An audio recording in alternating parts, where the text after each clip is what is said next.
And after the estate have been closed, a lot of people's life have been shattered. I feel very sad. So when are you going to go back to school? I don't know when. It's rough, I tell you, it's rough, it's hard, and it's hard. This was one big family, but now there is no family.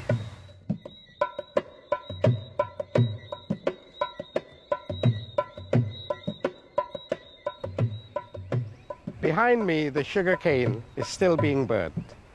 It has been some 5 centuries since people were captured in Africa and brought here to work as slaves. And 3 centuries later, hundreds of thousands of Indians were shipped over to work as cane cutters. And now it seems that after all this time, sugar is about to die in Demerara. In fact, sugar was so big that it became an election issue. And all the parties campaigned, promised what they will give the workers should they win in terms of wage increase in the ensuing years, promise about the industry will remain intact. And the slogan that was used, sugar is too big to fail. One of the first things they did towards sugar was to set up a commission of inquiry. That commission of inquiry was set up in July 2015. The government was just a few months old. The PPP lost the election in 2015. A new government was appointed. I went to see a former minister to gauge his views. The commission unanimously agreed that no estate must be closed. And I think what subsequently transpired was that the government went ahead, despite these recommendations, and closed the estates. It's real hard since 2016. I worked 27 years with Gaisuku. And the day that I hear that the last day for cane harvesting, I could hold my head on hollow when I threw the last bundle. There are approximately 7,000 workers who had been thrown out of their job. Wales Estate, Enmore Estate, and in Berbice, 2 other estates, Keldon and another one, Rosal Estate, 7,000 workers. GAU believed that we can keep the sugar estates viable, and therefore we should keep the estates going. But the government disagreed. They felt the need to close down sugar estates like Wales. Gaisuku, the main sugar company here, employs approximately 21,000 people. And when you think about their families, that would be probably about 60,000 to 70,000 people are indirectly affected by sugar. In fact, the sugar estates would have established what they call a dispensary. And so they'll have a doctor or a dispenser come there to help people with whatever ailments they have. The sugar factory and the sugar estate itself would assist the community in keeping its drains clean. They also pay taxes. And so those taxes would help to do other works within the community. The contribution that sugar would have made is not just what we exported, but it also had another dimension. So this really meant a lot to people living in these communities. My father's family worked for generations in Wales Estate. Many of them were born in the estate, they married in the estate, they reared children in the estate, they died in Wales Estate, and they were buried in the local cemetery. And I've come back to find out why the estate was closed and what will happen to the workers. Do they have a future? My name is Gordon Thomas. I'm former sugar workers of Wales Estate, and now I'm an executive member of GAU. Yeah, the government makes so many promises and they are not fulfilling the promise. They said when Wales closed, so many things they would do for the people there, that they will have a livelihood, that Wales will be a launching project for them of having dairy and so many things. They promise rice and all these things. The only thing that they do, they plant a couple of acres of rice at about couple of acres of rice, and you even getting the amount that you expected, and only about 10 to 12 body employed here. So what they are saying there is not factual. Here is a ghost town, actually. Not actually, here's a ghost town. I'm Gail Garnett. I'm living in Potential Housing Scheme. My husband's name is Donald Garnett, and he's a cane cutter. When the estate works, you know you got the income, whether monthly, fortnightly, weekly, and everybody get a job, including the children them that come out to school. Even that they didn't get a result from the CXC, they were able to go to the field lab and work. So everybody get a piece of the pie. But since the estate finished, we ain't getting nothing. My name is Michael Chotu. I'm on the West Bank of Demerara, living in Friesland. I started working the estate in 1991. I used to earn like 20,000. Now I'm earning like 7,000 because you ain't getting the work and you can't work 7 days a week. Since I have no money, people gonna take advantage on my girl, children them.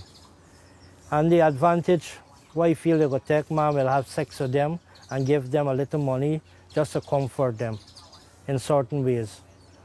It's either food or a little clothing or something. I don't want that to happen. I don't want that to happen. I want them to, grow up, get adult, and marry, and get the future what they want to have. You can't afford to buy chicken, neither beef or whatsoever. A majority of the time it's fish and water with a little salt, some edible leaf inside. Make a broth and there's it. To me, I just get a call, like if somebody wants some puri, I would make it. If somebody wants, I'm going to cook for them, I would do it. I don't necessarily charge them, but they say what I could afford because I know what's going on. But if they ain't got the money, I can't kill them. The kids them can't go with the amount of money to school because if you notice, if somebody in a more higher position could give them kids $100 to go to school every day and they could buy lunch and eat and drink, you can't afford $100. You could only afford 25 cents. I got a 25-year-old now. If I had like 4 children below 20, it would have tough. You got to pay lesson fees. You got to pay assignment. And sometimes the assignments just be very expensive. Then if the children are traveling, you got to find traveling money. Now, if you contract a car or a bus of $5,000 per month, and it's 4 of them, it's $20,000. Then if you got to get the assignment people within certain times, and you get money in time, you got problem. So this why it would have been so hard for me. And I know it's hard for other parents. Since the estate closed down, and the money job, I ain't earning the amount of money I was supposed to earn in. I ain't getting job, and it is almost stress because right now one of my son is home, absent from school because of finance. I can't afford to send all of them to school one time. 2 months ago, I was hospitalized by 2 heart attacks. I barely make it, thank God, for recover. And when I come out back, my kids them sit down and look at me. There was nothing to eat. They have water from the well. It's not filtered water. They had to drink. Because there's no money to buy filtered water. So I have to take some medication and go down with my friends them who able to back me for do a little task work for just get a little money. I would work for 4 hours every day in the water, clean the silence, trench them, weed them and clean them for water get for run out from the land. Nobody ain't give me nothing. The government right now owe me a severance pay. Since 2016, my job come redundant. I ain't get a cent yet from the government. There were about 350 of them who were cane cutters, who used the knives to cut the cane, fetch the cane on their shoulder or on their head to the metal barges in the canals. They have not been paid their severance pay until now. The matter is now before the court. If they give me land, how a person could go do a piece of farming without no money. Money got for buy seed, money got for buy chemical, money got for buy spray can, everything is, you can't do no farming without no money. You can't mine cattle without no money. It's everything about money. Money, everything about money. Honestly, I'm telling you right now how I'm feeling like suicide. In late December 2018, the government lost a vote of no confidence. One of their own MPs voted against them, largely because of their treatment of the sugar workers. What the government did by closing down these estates, they have literally dismissed more than 7,000 workers. And so the implications was very dire on the family and the communities. They have done nothing in terms of providing alternative jobs in the communities around Wales Estate, where every person is affected. They were connected to the estate through the wages and all the activities that are conducted by the estate, the sale of molasses and what have you. My favorite subject is math, and I love to go to school every day, but the passage was too much, and I tell my mom I want to stop because she couldn't afford it. I see the way she couldn't afford it, so I stopped. My name is Divina Bodwa, and I'm 13 years old, and I'm from Bridgeland. I used to attend Endeavour Secondary School, and I really want to go back to school, but the sugar plantation is closed down. And I'm living in a distance from the school, and you have to pay a lot of passage. And my mother only sells ice a day, and she's only makes $300, and that's just my brother passage alone. The people who used to work in the estate in our village used to assist us, but now they have to do schools, and we don't have no one help. Besides my big sister and my brother. Yeah, well, basically, my sister just mind us, but never mind she could mind us, but she can't afford like to send us to school. Like she's buy the groceries, she's buy us things, and so we can't depend on her to do everything for us. And when my brother does go to sea and come back, he does send a race for us too. When I was school, I didn't always want to become a nurse, and then my future was to become. I get 3 beautiful girl child, and they will be well educated. That's my future. The estate is closed now, so my dream is fall apart. I just sit, do nothing. All day just lie down, get up, walk, do this, do that. Sometimes pick up books and read, and just stay till night reach. Every day in school is more excited than to be home doing nothing all day.